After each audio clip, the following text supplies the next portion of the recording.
Hey, are you a business owner, entrepreneur, or professional? If so, we want you to apply to be a featured guest on our show. My name is Adam Torres, and I host the Mission Matters series of podcasts. I've recorded over 3,000 episodes, and we are just getting started. How do you know if you'd be a good guest to be on the show? Well, only one way to find out, and that's to apply, but I'm going to let you in on a little secret. We want guests that have a story to tell, guests with a brand, a product, or a service that can benefit my audience of listeners. If this sounds like you, go to missionmatters.com and click on Be Our Guest to apply. I'd love to talk to you and get to know more about your story. Again, head on over to missionmatters.com and click on Be Our Guest to apply. All right, now let's get into the show. Hey, I'd like to welcome you to another episode of Mission Matters, your source for all things business. My name is Adam Torres. You can follow me on Instagram at Ask Adam Torres. Keep up with our book releases and all that other good stuff. And if you'd like to apply to be on the show, just head on over to missionmatters.com and click on Become a Guest to apply. All right, so today I have Scott Kim on the line, and he is CEO over at RocketReach. Scott, welcome to the show. Thank you. Thank you so much for having me. Oh man, so one of my favorite topics today we're going to be getting into, and that we're going to talk about data. So if anybody's been watching this show for a while, you know we love talking about data. And I like your angle on this and what you present and what you're doing over at RocketReach. So where you make a big point to say, well, it's not just data, it's the quality of the data that matters. And so we'll get into that, and we're going to make some distinctions there, and what's good data, what's bad data, what we should be focusing on, let's say. But maybe before we go over there, let's start with your background and really just how you got started on this path. Yeah. So, I mean, if I take it back to the beginning, I grew up in St. Louis, Missouri, and my parents were immigrants. They moved here from South Korea. And, like many other immigrants, they actually started their own business, and they owned a small retail store. And so kind of the first time I got to manage a business was actually managing that store. When I was really young, I just would handle the stock. But then as I got older, I got to, deal with customers and work with customers. And then ultimately, I got to work the cash register. That was a big day for me. And then, long term, when my parents would go on vacation, they would leave me and my sister to help mind the store. And we would do the books and the accounting, kind of everything, all encompassing of managing the business overall. Wow. So that's an amazing story. Hold on. First off, I have to ask, what was that like growing up in that type of entrepreneurial family? I mean, it sounds like it was work, but it sounds like, man, what a foundation you have. Yeah, I mean, one of the most interesting things about the business was that it was actually a beauty supply business. And so it was a whole bunch of products that, I never, used myself, but had to sell them on the floor to a lot of our customers. And I really saw the power of a good product, right? Wow. When you have a great product there, the customers come back over and over and over again. And if you don't build a good product, they're not going to come back and repeat. And so I think that was like kind of the core of the foundation. And then on top of that, to be quite honest, my parents, they worked 6 days a week from, 8 a.m. to 6 p.m. every day. Wow. And seeing them kind of putting in that kind of time and effort into, managing their store, I think has a lot of effect on me as well. I've seen the value of hard work, and I think that's an important factor in terms of having a foundation for your career. Man, that's what a great story. And I love to hear a successful immigrant story, just story in general, somebody, coming and making something and creating a business and really adding long-term value to their community, to the people around them. I mean, just for those relationships. I'm sure some of those clients of your parents were there for years and years, and they watched you and your sister grow up, I'm sure. Yeah. I think a lot of them see me go through the different phases of life. Of course. And they were probably just as proud to see me go to college as my parents were. Amazing. Let's take us further down this journey. So I know. So when did tech and when did all this stuff come to play? So I went to college, and of course I went in pre-med because my parents wanted me to be a doctor. But I quickly realized that technology was the place I wanted to be. I took a couple of computer science classes very early on in college, and I really enjoyed them. I really enjoyed the process of building and fixing things. Mm-hmm. And so I ended up majoring in computer science. And I was in right kind of in the middle of the Bay Area, which is kind of like center point for technology and Silicon Valley, as a lot of people call it.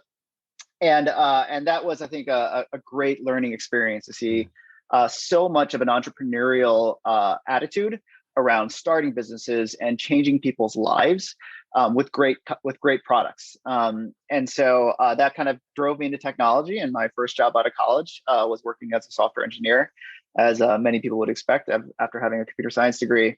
And I got to have kind of every role in technology for a long time. I got lots of great opportunities, both from mentors, great managers, and kind of moved from software engineer through different facets like program management and product management, and ultimately was CTO at the company I was working at. So I kind of got the full kind of landscape of technology experience, which was really, really great. And then I wanted to go back to your first question. I wanted to go back to managing businesses, and I really wanted to be able to leverage my knowledge of technology and how to build products into managing a business. So again, got some great opportunities to first, GM a business, and then was COO at a couple businesses, and then ultimately got the opportunity to be CEO at bankrate.com, and then currently now into my CEO role at RocketReach. Wow. So I can see the business side background, and obviously you have the tech side. What attracted you to RocketReach, like from some of your previous things, just in general? I mean, like, because I know you're doing some different things, but if you can recall, like, what was that first thing that you were like, okay, I have to be a part of this? Yes, I think the first thing I realized was it was clear that the business and the people in the business were super product focused. Wow. And really focused on quality. We have a firm belief in our business that quality will ultimately win the space. We're ultimately a data business, and the quality of that data will define how well our customers can succeed. And so, at first glance, when I first took a look at the product, I was amazed at the quality of the business and the breadth of the quality within the data. And then I met the two founders, and they're great, and they clearly had a super long-term focus within the business on building a great product for their customers. And I think that's the foundation of any business that you want to build in the long term, is you have to have that foundation of a great product at the core. Wow. And we will go further into this product and the types of clients you're serving. But before we do that, let's spend a little bit more time talking about the business side of things. So how does okay, first off, great product. So we know you had a great product. So that's one of the things. And I would argue from your early days of business, the really early ones, like that's a must right there. If I'm recruiting you, that's a must. If the product isn't there, Scott doesn't want any part of it. But let's go into like the maybe the company culture, or like some of those other things about the business overall that you just felt like, this is something special.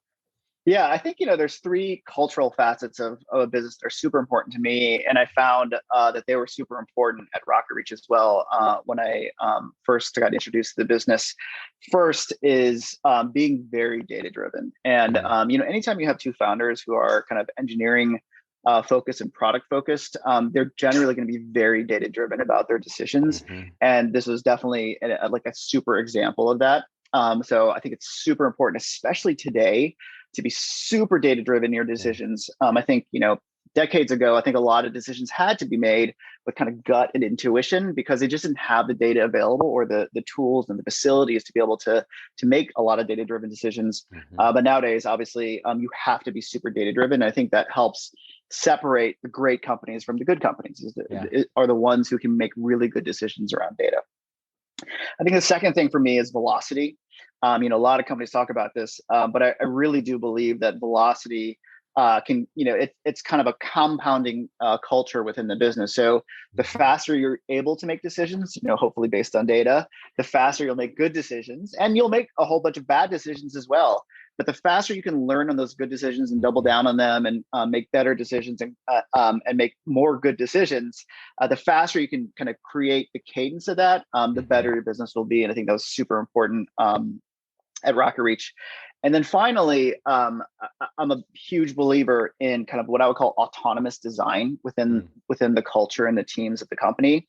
I think part of my job is to really set out the vision and the goal for what we're doing as a business, and then get everyone aligned to that so we're all rowing in the same direction, and then let them make the thousands and thousands of micro decisions that happen every day about where we're going. And as long as they have that kind of belief of, as long as they have the vision of where we're going, they can make really good decisions along those lines. But you have to give them the ability to make those decisions within the product, within some process, kind of within hiring. Like, these are the things that you have to be able to give your team the power to be able to do.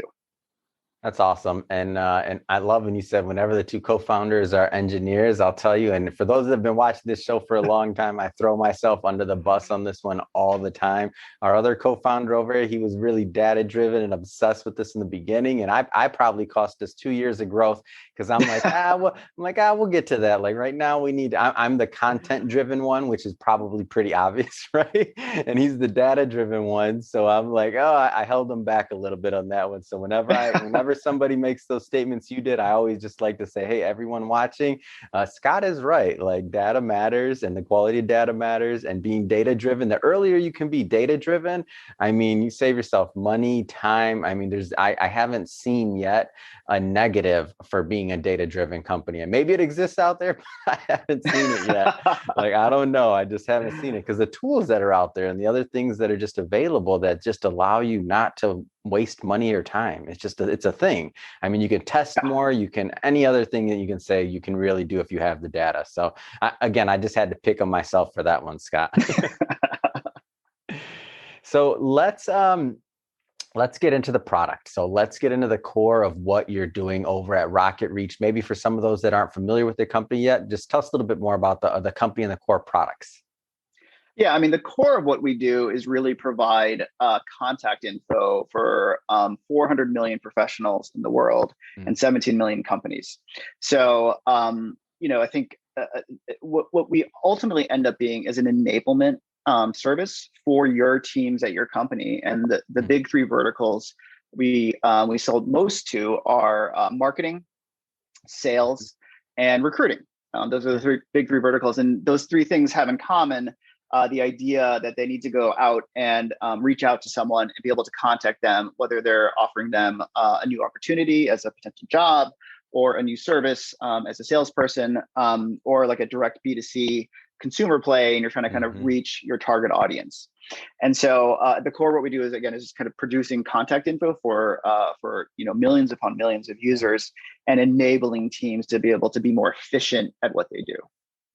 So, so for somebody that maybe has used a content provider for contact info and things like that, like in the past, so what I've found is most of the people that I personally know that, or even business owners that have maybe tried something like using a service, they maybe did this like 5 or 10 years ago, and it was a bad experience, and they're like, I won't do that. It doesn't work, or it's not, or whatever. Can you kind of give us, because you've been in the space for a long time, it's just in general in tech, can you give us a flavor of like how the industry has evolved and like where you're at? Because I know the service and I know it makes sense, but I want to make sure that some of the people out there that are in those decision-making seats know the power of what you're doing.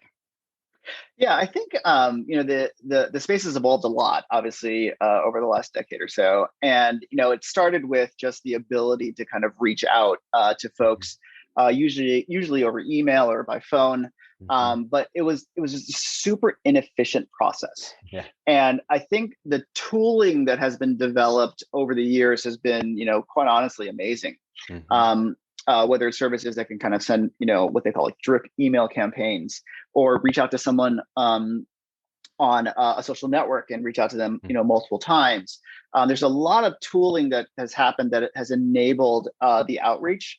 And one of the missing links in those tools is the ability to actually have the contact info that's accurate to be able to do that outreach in an effective and an efficient way.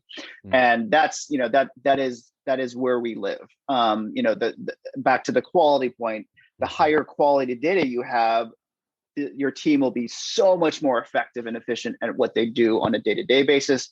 And it really starts to compound and pile up over time, right? You save a couple hours a day, and then you're saving 10 hours a week, and then you're saving, 40 hours a month. Like, it really, really kind of builds up within your team over time, every rep that they get. And so the higher quality of data that we can provide, we know that results in your company's efficiency over time. Talk to me a little bit more about the user experience. So what does it look like? So I'm a new company, and I'm saying, I'm going to give RocketReach a try. I mean, walk me through what that user experience looks like. Yeah, user experience is super important to us, and we focus on it similar to how we focus on quality, because having quality data is really, really great. But then if no one can access the data in an easy way, then it's kind of useless to have the data. So we do focus a lot on the ease of use. And luckily, as I mentioned, when I first was introduced to the product, I would say it took about 10 seconds to 15 seconds to figure out how to use the product, which I think is super, super important. And that's because, we use lots of other services. The basic way that people access the data in our service is through search. And, everyone uses Google, everyone uses search. They know how to use a search interface. And they've gotten good at that, right? They've gotten better and better over time at being able to search in, very specific ways. And our service is no different. Now, we are in a vertical where, you're searching for people and companies and kind of the contact info within them. And so we give you those abilities to use what we call facets internally, or filters, as a way to kind of hone your search exactly on what you're looking at. But that's, actually, I think it's one of the best parts of our product is, when we do customer demos, we don't have to schedule a 45-minute customer demo to first introduce you to the concepts of what the product does, and then talk to you about how to use our product. We literally can just kind of walk you through a couple examples. Everyone's like, oh yeah, I get it. And they used to talk about this a lot as the aha moment. Happens very quick with our product, and that's because we spend a lot of time making our interface very usable and very easy to use. Well, that makes a lot of sense. And I always say that if the demo is shorter and you get it quickly, it's then you'll be able to use it. I've sat through quite a few long demos where I'm like, all right, I need to probably grow another piece of my brain to be able to remember to use this thing. And I know if I can't use it, how do I expect my salespeople to use it? And how do I expect and I love what you brought up about that multiplying factor of saving even an hour a day by having the right user experience, multiplying that by then, X amount of hours per month and X amount of employees or salespeople or whatever, whoever's using the tool. So I get it. And it makes a lot of sense. For the tool itself, now, if what size of companies make sense for this? Is this only for enterprise, really big companies, or is this for small business owners, or is it middle market? I mean, give us a sense of what that looks like. Yeah, we actually serve all those customer segments. So we have tens of thousands of customers that what we call our self-serve, where they found the product, they really liked the quality and the breadth of our product, and then they bought either a monthly or annual subscription through a credit card. And more recently, we've been finding a lot of customers who kind of started out that way are actually much larger companies behind the scenes. And we are actually hiring aggressively to fill out an enterprise sales team, because when you sell to larger businesses, you have to have a lot more collateral and a lot more process in the way you do it. And so we actually serve all those segments. About 90% of the S&P 500 has used our service at some point. So we have obviously lots of big companies, but then we also have those thousands and thousands of small to mid-sized businesses as well who use our service every day. Let's get into a little bit more. And I did hear that about you hiring. So at the end of this, I'm going to bring it up, Scott. I'm going to say, hey, if somebody's out there and they have the chops and they want to look at furthering their sales career, I'm going to give you an opportunity to plug that one at the end for sure. But let's get into some of the nuances of the product feature itself. Or the features of the product itself. So what do you think? We know quality of data matters. We have that. What are some of the nuances of just things you can do with it? Yeah, so I think at the very top level, I think there's three kind of guiding principles, two of which we've already talked about to our product, and we'll talk about some of the nuances below that.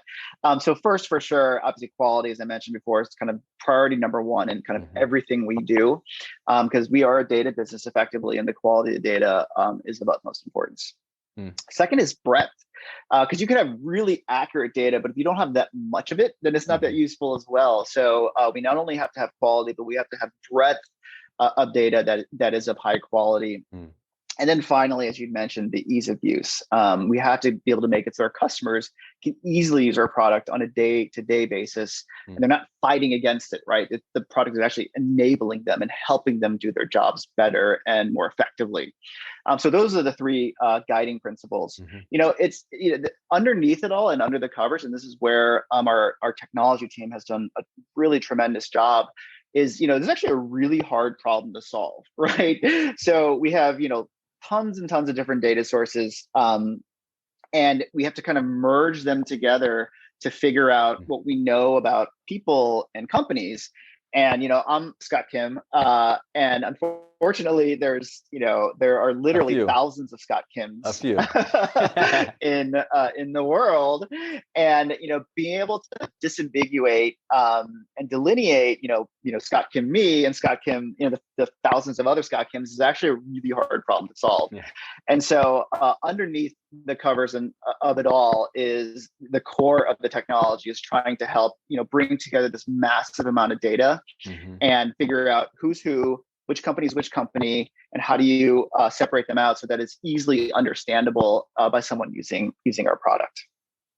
So what's next for RocketReach? So you mentioned you're hiring. What else is going on? Like what's next? What in your vision for the company? Yeah, so I mean, luckily we are growing really fast right now, both as a business and as a team. So of course, to maintain that kind of torrid pace of growth, we're going to have to add a lot of team members to our team. So we are hiring across every function in the business. And as I just mentioned, we're particularly aggressively hiring in our enterprise sales organization. But we need engineers, we need product people, we need designers, we need marketing folks, we need kind of the whole group and function of a company. And then those people will be delivering on our roadmap. So we'll be delivering on products that make our product better every day. And those products ultimately will continue to drive the growth that we have in the business. And the long-term future is that I hope that we have the ability to turn our product into the standard for how people get contact into for folks, and that's our goal. That's awesome. So, Scott, I have to say you have an unfair advantage over at RocketReach, and the reason is because your product is the contact info. I mean, let me just guess that you might have the infrastructure for your sales team to grow in the data for them to contact people, right? Will you be using your own product on this? Of course, both in our recruiting team and our sales team and our marketing team, we absolutely dog food our own product. And that's part of the way we make it better every day is every time we run into a problem, we show it to our technology and product teams and they fix it. So I was thinking about that as we're doing this interview. I'm like, wait a minute. So of course quality of data matters for them. They need good data too. How are they going to grow also? Yeah, we're the first and the most aggressive beta testers that we've ever had, our own team, which I think is important in a company like ours. So we regularly have things like bug fests and other things where our team is pointed inwardly at our own product. And we're going to go find the problems in our product before any customer ever sees them, so we can fix them before we release these products into the world. That's awesome, Scott. I just had to bring out the obvious for everyone on that one. I'm like, wait a minute. Oh man. So Scott, I will say it's been really a pleasure having you on the show today and learning more about RocketReach and what you and your team are doing, and wishing you much continued success. But before we go, if somebody is watching this and they want to learn more about RocketReach for their businesses, or maybe somebody's out there and they're a sales professional, they want to further that sales career. I mean, what's the best way for people to follow up and to learn more?